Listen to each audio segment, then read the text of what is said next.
Hola, ¿qué tal? Continuamos con la primera sesión del curso. Vamos a trabajar ya directamente con el R.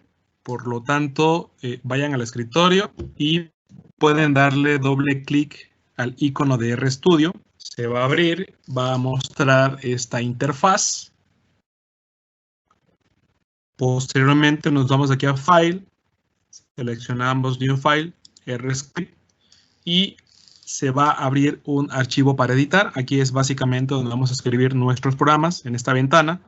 En esta ventana de aquí abajo, que se llama consola, se van a desplegar todos los comandos que nosotros ejecutemos cuando corramos el programa. Del lado derecho hay algunas otras ventanas. Esta que tiene que ver con todas las variables que definamos durante nuestra sesión.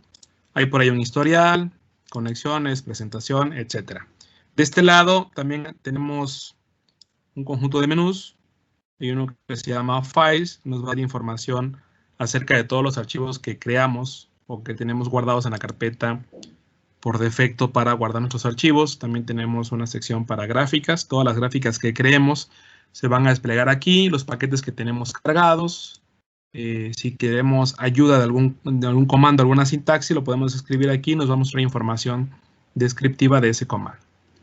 Bueno, entonces, lo primero que tenemos que hacer es abrir un editor, un archivo para editar. Ya lo hicimos. Posteriormente lo vamos a guardar, pero antes tenemos que configurar el área de trabajo, es decir, vamos a seleccionar o vamos a fijar un directorio donde nosotros vamos a guardar todos los archivos que creemos. Por defecto, el software les va a pedir que lo guarden en mis documentos, pero pues quizás alguien quiera guardarlos en otro lado. Vamos a escribir aquí en la consola get wd, que significa obtener directorio de trabajo. Le dan Enter y nos va a mostrar toda la ruta. En este caso yo ya tengo creado una carpeta que se llama taller de probabilidad y estadística, y pues ahí es donde va a guardar mis archivos. En caso de que no quieran la carpeta que trae por defecto, que es documentos, se van a ir aquí a sesión, posteriormente directorio de trabajo y seleccionan Choose Directory. Van a seleccionar el escritorio y entonces aquí en este explorador seleccionan la carpeta que más les guste. Yo ya la tengo seleccionada. ¿Cómo guardamos un archivo? Pues nos vamos aquí a File, posteriormente a guardar como, y simplemente escribimos el nombre del archivo. En este caso, yo le voy a colocar el nombre S1-1.R. Y listo, ya se cambió el nombre del archivo. Si queremos borrar pantalla de la consola, escribimos Control L y automáticamente se borra. Bueno, las funciones más básicas que tiene el software son las funciones, digamos, aritméticas, que nos van a permitir utilizar el software como una calculadora. Yo podría hacer, por ejemplo, sumas de números. Puedo hacer diferencias de números. Puedo multiplicar números. Puedo dividir números. Puedo obtener, por ejemplo, raíces cuadradas. Puedo elevar un número a determinada potencia, etcétera. Son las funciones más básicas. Voy a estar interactuando o cambiándome de ventana. En este caso, acá voy a escribir programas y en este lado voy a ejecutar instrucciones. Voy a agregar por aquí comentarios en este archivo para que ustedes lo puedan descargar. Si queremos agregar comentarios, escribimos un gato y posteriormente el comentario. Y entonces, cuando el programa corra, no lo va a tomar como si fuera una instrucción. ¿Cómo asignamos valores a una variable? Simplemente escribimos el nombre, posteriormente un menor que, y un medio, y la variable. Podemos asignar un número, podemos asignar también, por ejemplo, vectores. ¿Cómo escribo un vector? La sintaxis es la siguiente, escribimos la letra C, posteriormente abrimos y cerramos paréntesis, y dentro de los paréntesis, separado por comas, todos los elementos que conforman ese vector. Voy a escribir un vector en R5, un vector que tenga 5 entradas. Ahí está. Voy a dar otro vector. Y con estos dos vectores yo podría realizar operaciones, al igual que lo hice con números en específico. Yo podría realizar operaciones con vectores. Como ya saben, los vectores se pueden sumar, se pueden multiplicar en varios sentidos, se puede multiplicar por un escalar, etc. Voy a correr estas líneas, las selecciono y les doy correr, se van a desplegar acá y entonces pues ya prácticamente los valores están asignados y puedo trabajar con esos objetos. Si yo escribo B más C, pues va a sumar los vectores. Recuerden que suma entrada por entrada. Si hacen B por C, lo que va a hacer es la multiplicación entrada por entrada y va a regresar un vector de la misma dimensión. Hay otro tipo de producto que pueden ustedes realizar aquí en R y que seguramente ya lo ubican, que es el producto punto, y entonces lo que está haciendo ahí el software es multiplicar entrada por entrada y al resultado de todo ello sumarlo. Eso es lo que conocemos como producto punto.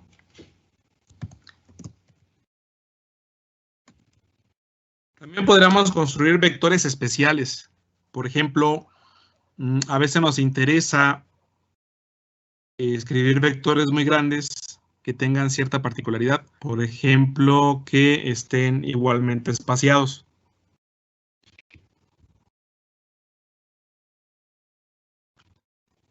Imagínense que tengo un vector que empiece en 1 y varíe de 1 en 1 hasta el 100. Hacerlo de forma manual sería muy tedioso, sin embargo en el software eso simplemente se escribe así. Y como se pueden dar cuenta, lo que va a crear es un vector que tiene 100 elementos, empieza en 1 y termina en 100. Otro vector muy similar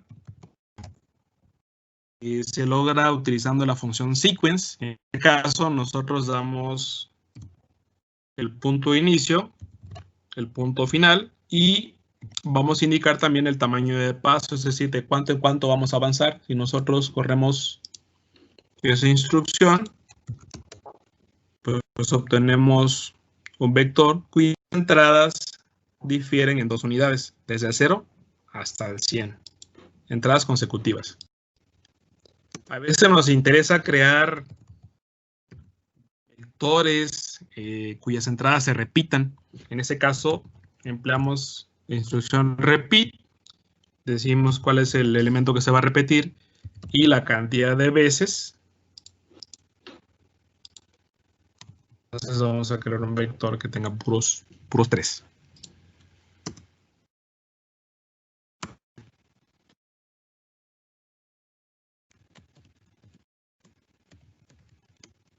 Bueno, otro objeto que es muy comúnmente utilizado en matemáticas, pues son las matrices. ¿Cómo creamos una matriz? Pues lo único que tenemos que hacer es dar los elementos de esa matriz a manera de vector y posteriormente ordenarlos. Puedo crear un vector que tenga elementos dados por números consecutivos del 1 al 9. Le llamo R.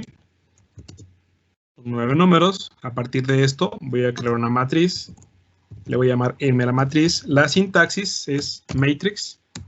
Indico dónde están guardados los elementos y posteriormente voy a designar cómo los voy a ordenar. Para ello, referencia al número de renglones, voy a crear una matriz de 3×3. Entonces le digo que quiero 3 renglones, 3 columnas. La instrucción by row lo que va a hacer es acomodar los vectores con base en el valor lógico que yo proporcione. Si yo escribo true, verdadero, lo que va a hacer es que va a tomar los primeros 3 elementos y los va a acomodar en el primer renglón. Posteriormente los otros 3 elementos que siguen y los selecciona y los coloca en el segundo renglón. Y al final los últimos 3 en el último renglón.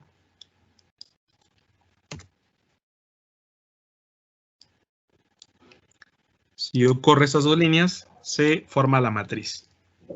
Entonces, los primeros 3 elementos en el primer renglón, los otros 3 en el segundo y los últimos 3 en el tercero. ¿Qué pasa si hubiera escrito en by row false? Pues se los va a acomodar por medio de las columnas. Voy a escribir aquí false y entonces van a ver lo que va a pasar. A esta matriz le voy a llamar N. Selecciono, corro y Y ahora lo que pasó es que los primeros 3 elementos los acomodé en la primera columna, los otros 3 en la segunda y los otros 3 en la tercera. ¿Qué podemos hacer con las matrices? Pues ya saben que las pueden sumar, las pueden multiplicar en cierto sentido, pueden sacar transpuestas, pueden sacar inversas si es que son matrices cuadradas y tienen inversa, etcétera, ¿no? Pueden crear un sinnúmero de cosas.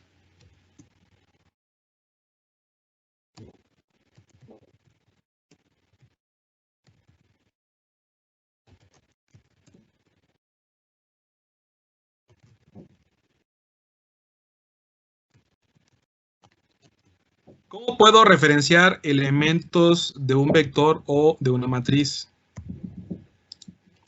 Pues muy fácil. Yo ya tengo asignado elementos en la matriz M. Si escribo M y posteriormente escribo corchetes y coloco 2 subíndices, me va a dar específicamente el número que está ubicado en esa posición. Si yo escribo, por ejemplo, 2,3, me va a dar el elemento que está ubicado en la posición 2, 3. Recuerden que primero es renglón y posteriormente columna de esa matriz que se llama M. ¿Sí? Si, por ejemplo, es un vector, simplemente tengo que referenciarlo con un valor. Es un elemento, digamos, de una dimensión. Entonces, si yo escribo de 80, por ejemplo, lo que va a devolver es el elemento que está en la posición 80 del vector. Bueno, como introducción sería todo. En este video aprendimos cómo asignar un directorio de trabajo, cómo abrir un archivo, cómo crear un archivo y cómo guardar un archivo. Además, cómo asignar valores a una variable, cómo crear vectores, vectores especiales, matrices y cómo referenciar matrices.